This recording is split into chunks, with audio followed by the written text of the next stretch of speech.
What's up, guys, and welcome back to another episode of Keeping Up with the Commanders. Today, we are joined by the host of the Rambling with Rio podcast, Rio Robinson. Welcome to the show. What's going on, Commander Mason? How you doing, man? I'm doing pretty good. We have a Commanders football game this weekend. Yes. For the first time, you could say ever, the Commanders are playing football in an actual game. I'm super pumped for it. I know there's a lot of different storylines coming into this season and for this game. A lot of young guys. I know you've been looking at Sam Howell, Jamin Davis, of course, after last season. He's having to maybe step up his game a little bit for this upcoming year.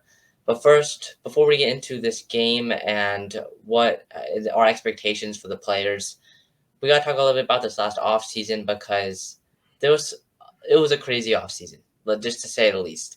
From veteran quarterbacks moving pretty much across the country to some teams doing absolutely nothing.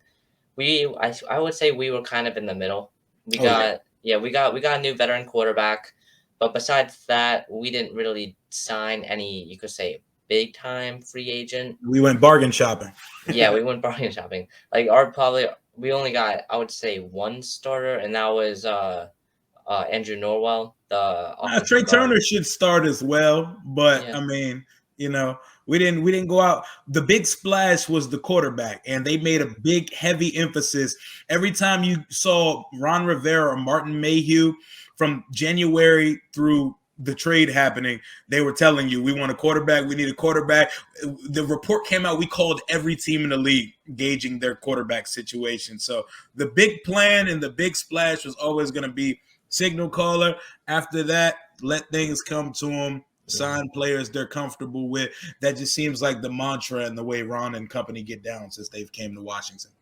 Yeah, I would definitely say that the main focus was definitely at the quarterback position because you knew, especially with the rebrand and stuff, even Daniel Snyder, to make his money and stuff, he was going to need a big-time quarterback coming in, a big-time name, even if it might not have been Russell Wilson or Aaron Rodgers. Carson Wentz is still a pretty big name in the football industry right now.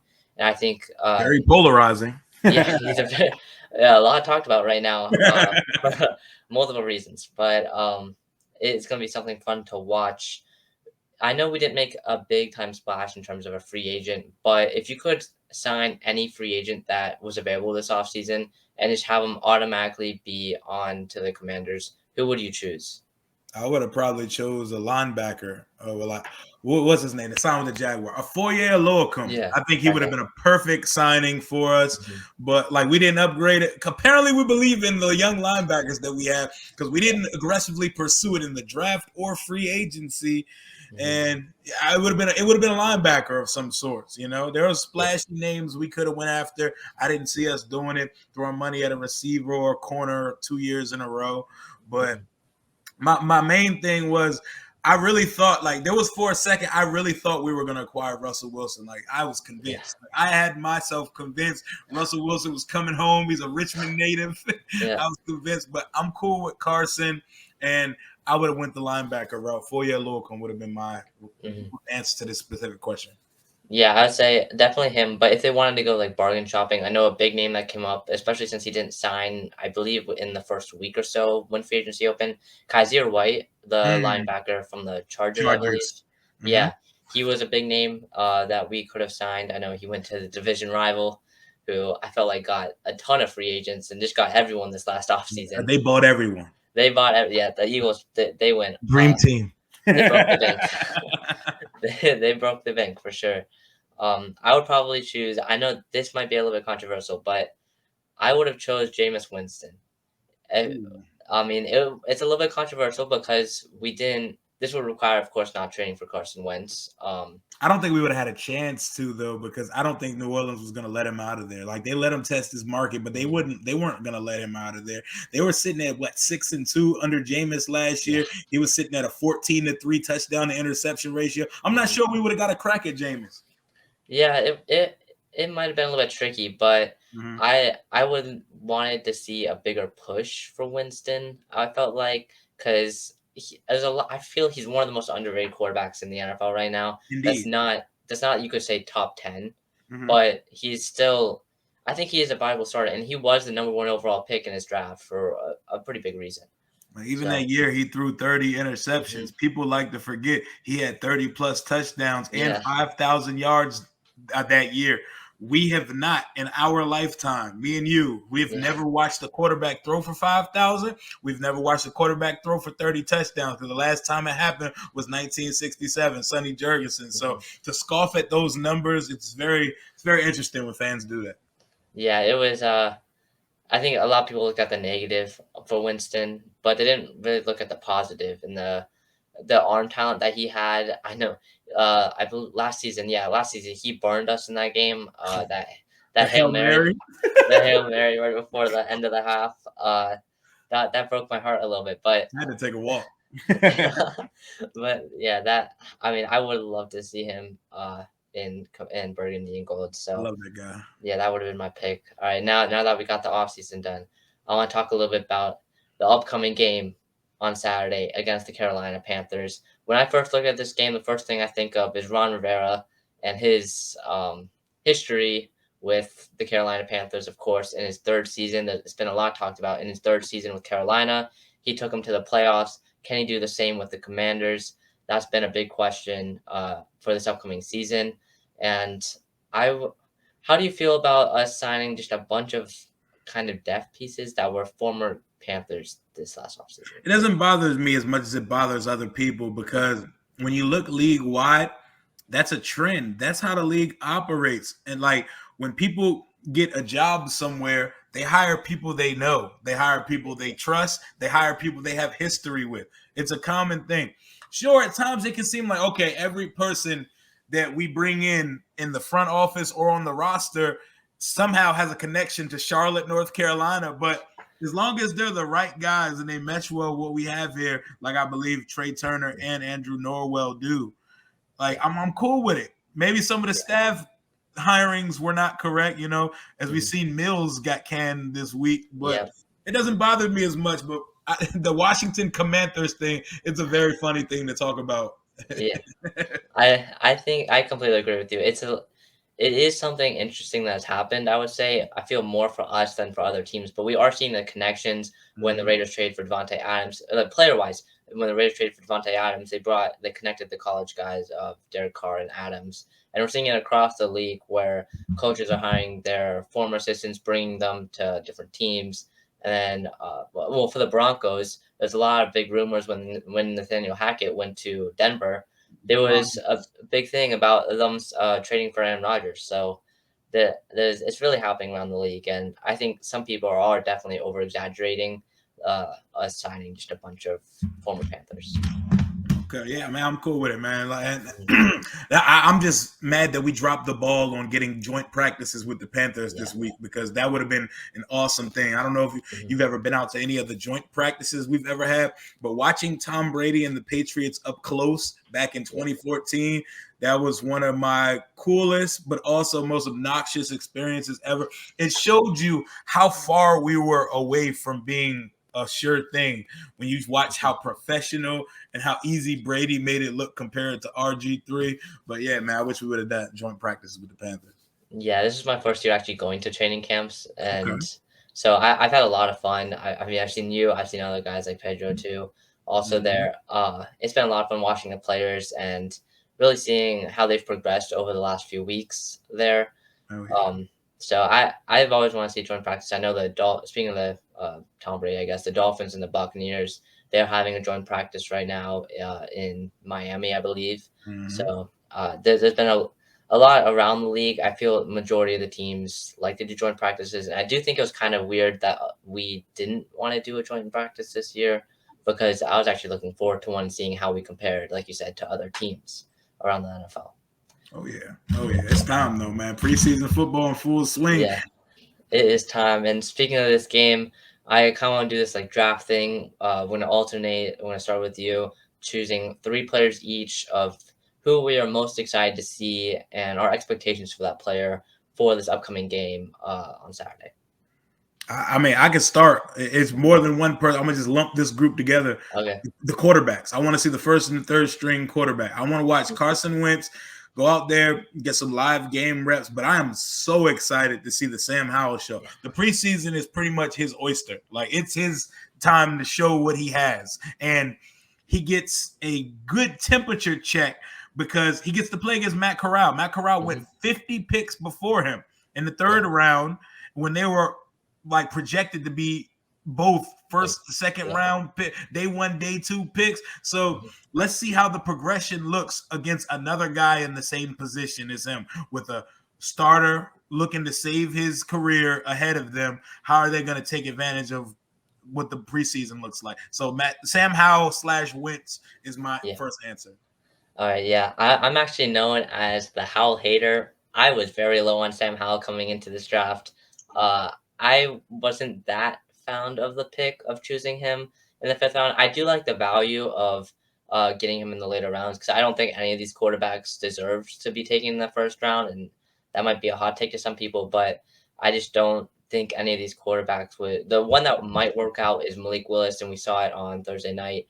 What he did against the Ravens in his preseason game. But I mean, Kenny Pickett, Matt Corral, Sam Howell, I don't think they can be viable starters in the NFL. And Howell, yes, his arm, he showed definitely some great deep ball accuracy. I'm also excited to see him. But my pick at least my first pick, is going to be Brian Robinson.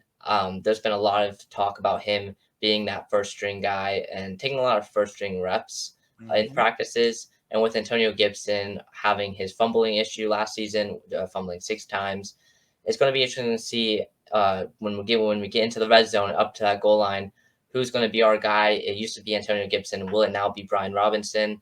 Because that pick in the 3rd round was a little bit questionable for some people.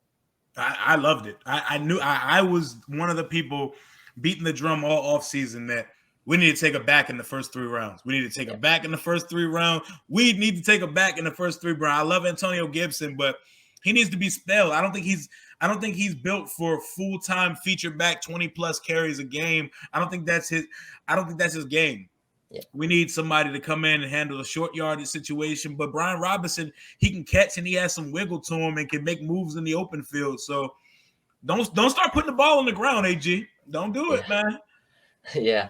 I think that Brian Robinson, I was a little bit questionable on the pick coming in. Pretty much the entire draft class I was a little bit questionable on. But as training camp has progressed and stuff, I'm completely fine with Brian Robinson being the starter week 1 and being our featured back, with J.D. McKissic being that 3rd down back and Gibson maybe splitting carries, it seems like it. But if you took Gibson out of the picture, I would be completely fine with Robinson being that feature back. Gibson gonna start though. Like as long as like no injury or nothing happens, Gibson's gonna start. But I think we're gonna see a lot more Robinson than people anticipated when we took him in the 3rd round. Yeah, I would agree with that. All right, who do you have here for your second pick? Second, Jamin Davis. I need to see improvement. I need to see what he looks like in year 2. He carries himself with the bravado of a really good linebacker. Like, he has a very superstar energy to him. I need to see that. I need to see it this year. I need to see if the eyes are better, if the hips are better, and if he's playing without thinking. He's playing free, just going off instincts this year. Jamin Davis, you could say the whole linebacker group, but I have a big circle around Jamin. Yeah, I definitely agree with that. Jamin Davis is someone, I know you talked to me earlier about this at training camp.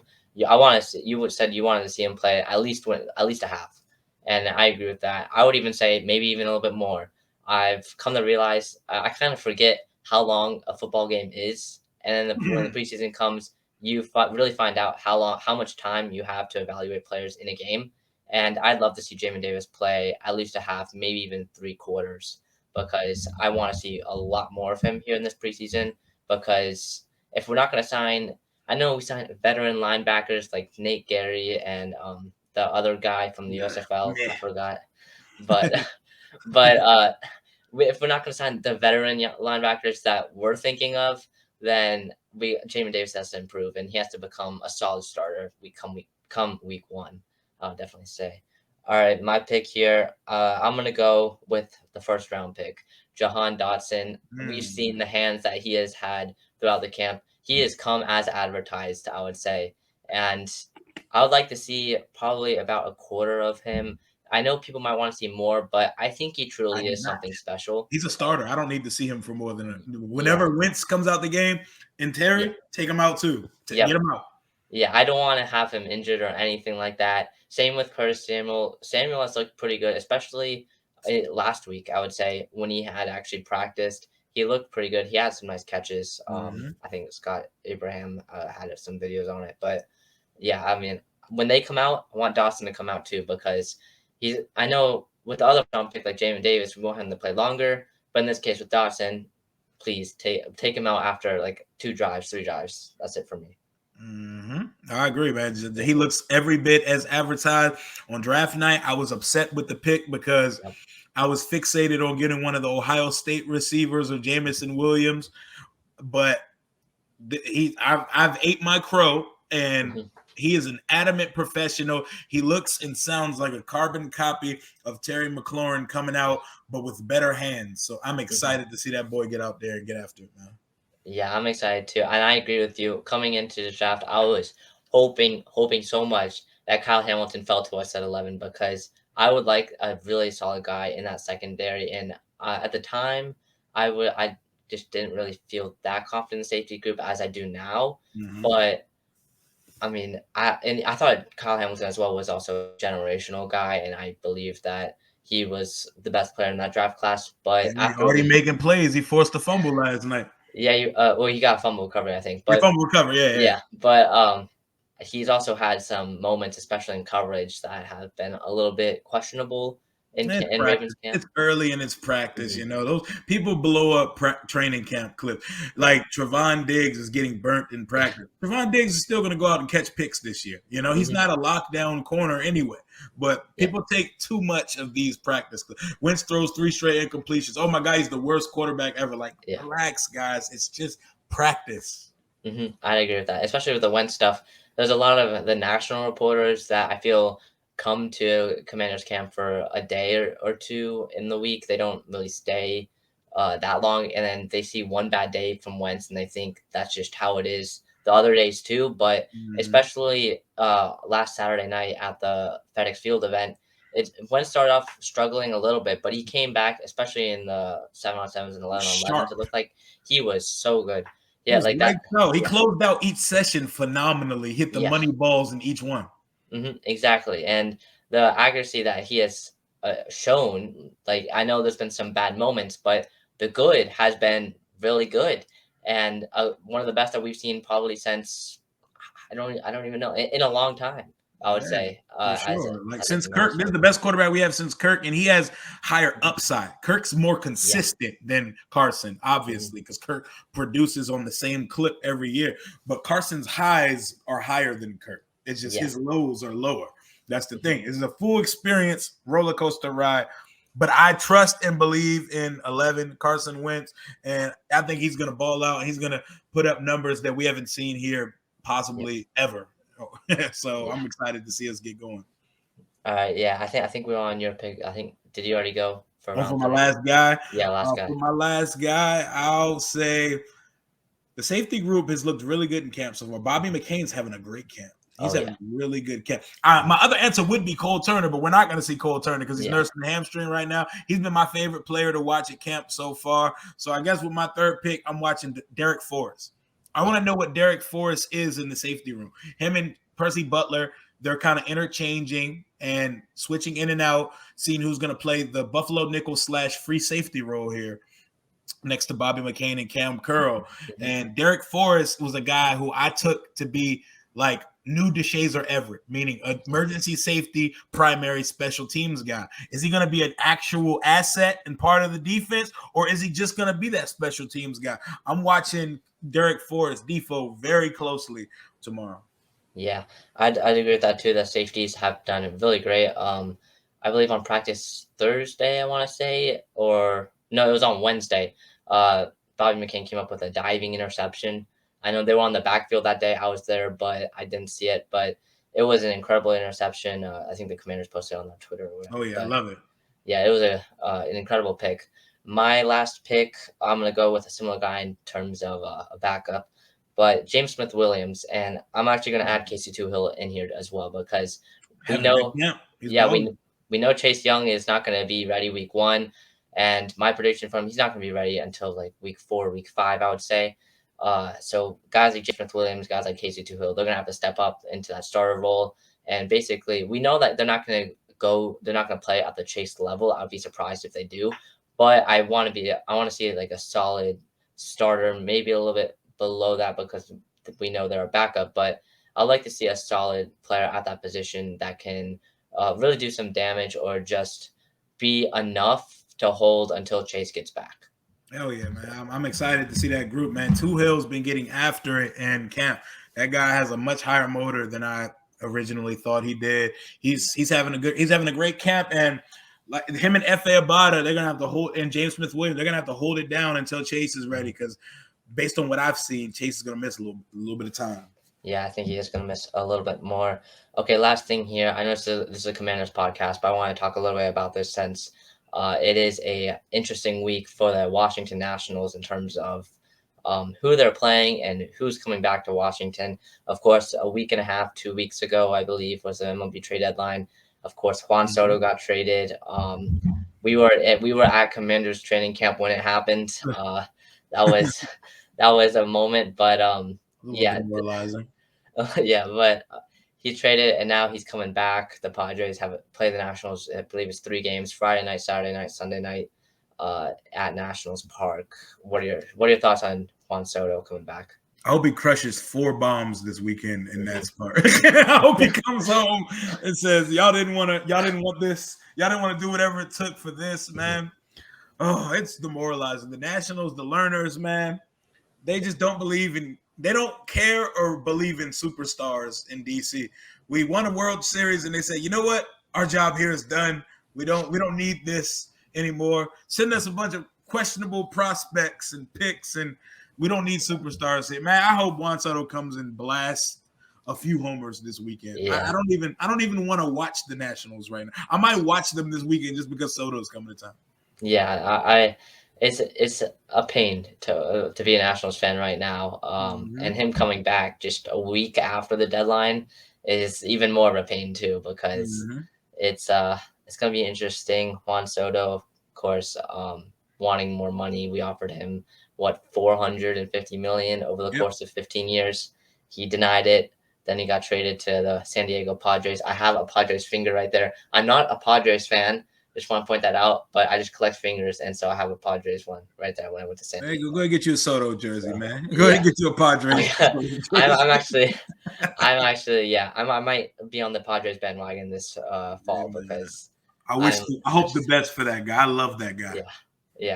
Same. I'm hoping that he becomes basically a superstar for like the next 10 years, and I wish the best for him. Yeah. All right, that's gonna wrap things up. Tell the people, where can they find you across social media? Absolutely. As you can see here on my picture, at Rio_Robinson91, at Rio Robinson, Rambling with Rio on YouTube, man. Always bringing out Commanders content, vlogs, live streams, great collaborations and guests, and unfiltered Washington football talk. Anytime, always stirring the pot, man. Y'all know where to find me. All right. Well, thank you for coming on, Rio. Appreciate you. I know you got something soon, but thank you for coming on again, and I hope you have a great rest of your day. You too, man. Hope to see you at the game tomorrow. Keep pushing out the content. Stay consistent with it, my boy. All right. Thank you. That's going to do it for today's episode. See you guys in the next one. Peace.